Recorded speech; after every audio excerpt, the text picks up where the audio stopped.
Pag-aaralan ng kampo ni dating Senadora Laila de Lima kung maipababasura nila sa korte ang mga ebidensya na ginamit para sa drug case ng dating mambabatas.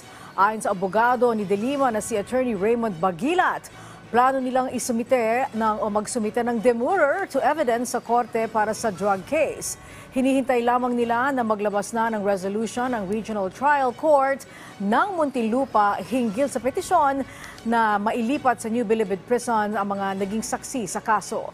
Nais rin na nasabing mga saksi na mag-recant o bawiin ang kanilang mga pahayag at magsumite pa ng ibang mga dokumento hanggang sa December 8. Matatanda ang isa na lang ang natitirang kaso ni de Lima sa Muntinlupa Regional Trial Court. May dalawa ng witness ang nag-recant sa naturang kaso at ngayon ay may 7 pa na nais ding bawiin ang kanilang mga pahayag laban sa dating senador.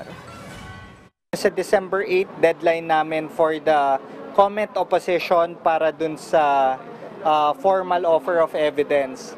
Importante yon kasi nga magbibilang na din kami after that period kapag lumabas naman yung resolution ni Judge Guito doon ay pwede na din kami makafile ng aming demurrer to evidence.